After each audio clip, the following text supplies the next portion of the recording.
Boss Idol. Anong masasabi mo sa pag-champion nyo ngayong PUSSL 2025?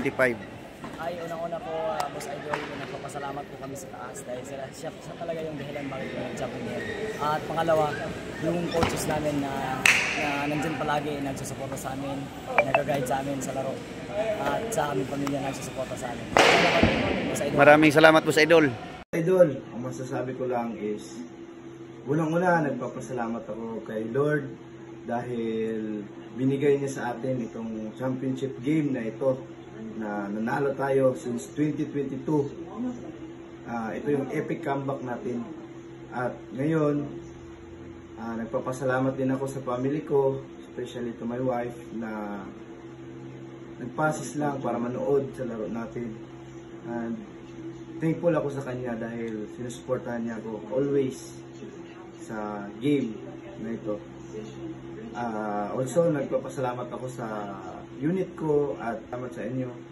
Lalo nang pinapayagan nyo kami na gumamit ng training venue sa Nasgong. And sa mga teammates ko, maraming salamat dahil lahat tayo nag-effort sa training. And yung mga hardship at sacrifice natin is nag-worth it. Ito na yung buong ngayon, itong championship na ito. At nagpapasalamat din ako also sa mga coaching staff na nagtiyaga sa training at nag-guide sa amin na maging isang team. We win as one.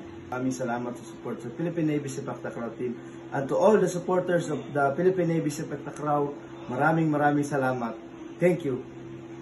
Anong masasabi mo sa champion nyo ngayon, Boss Idol, sa PUSSL 2025? Boss Idol, unang-una sa Idol, Boss Idol, hindi kami pinabayaan ni Lord. Nagpapasalamat ako para sa dynamic management namin, sa lahat ng staff na officiating staff, tapos sa coach namin na hindi kami pinabayaan, nalagaan talaga kami para may balik kami ng pag-champion namin. Yun lang po, Boss Idol. Boss Idol, thank you, Boss Idol. Boss Idol Credo, Boss Idol Credo. Ay, Boss Idol. Anong masasabi mo, Boss Idol, sa pagiging champion nyo ngayong PUSSL 2025, Boss Idol? Maraming salamat una-una kay God. Siyempre, safe yung laro namin and then nakuha namin this year. So, thankful din ako sa family ko, sa suporta, sa opisina ko, sa TDC, and sa mga coaches na todo support sa amin para turuan kami. Yun ang Boss Idol. Thank you, Boss Idol. Thank you. Boss Idol Blanco. May katanungan ako sa iyo. Anong masasabi mo sa pagiging champion nyo PUSSL 2025? Isa lang yung masasabi ko, Boss Idol. Laking pasalamat ko sa Diyos nating Ama dahil binigay niya yung kampyonato. At lalong-lalo na laking bagay itong panalong ito dahil unang salpak ko pa lang dito, nakamit na namin ang kampyonato at isang blessings to para maging motivasyon na naman sa next na laro na panghahandaan na naman sa 2026 na PUSSL na gaganapin. Nagpapasalamat ako sa lahat na sumusuporta, lalo na sa Diyos, sa pamilya ko na sumusuporta, sa partner ko at sa mga coaches at sa team na todo yung effort at tiyaga para may panalo ang laro. Thank you, Boss Idol Blanco. Sa Idol Level, may tanong ako sa iyo.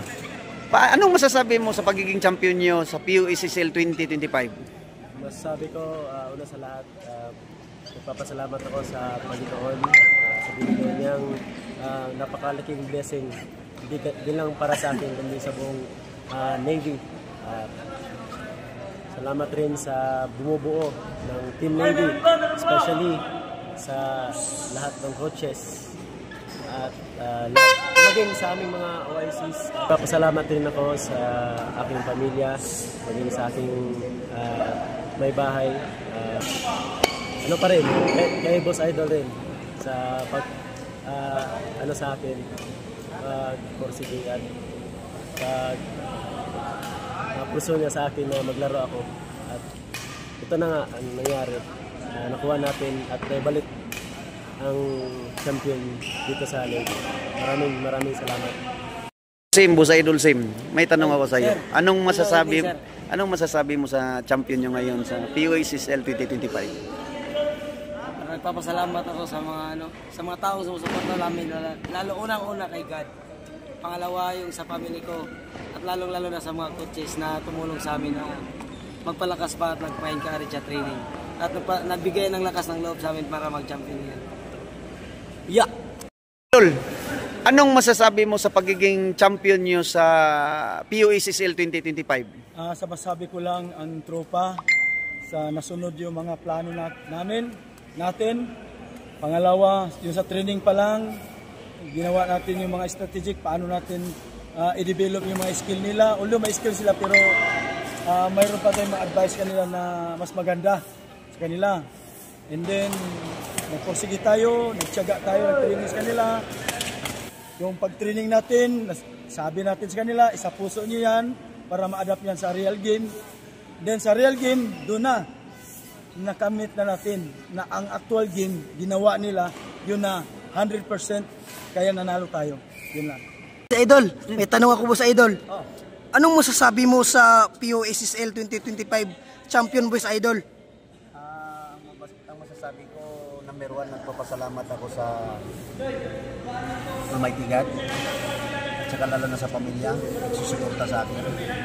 Saka dun sa unit ko, kasi hindi sana upakyatin dito, pero binigyan ako ng pagkakataon si Oko na umakyat, na humahawak na pagiging coach. First time ko itong coach, pero ako nagtiwala ako sa team. Buo ang loob ko sa kanila. Kaya hindi din nila ako pinabayaan.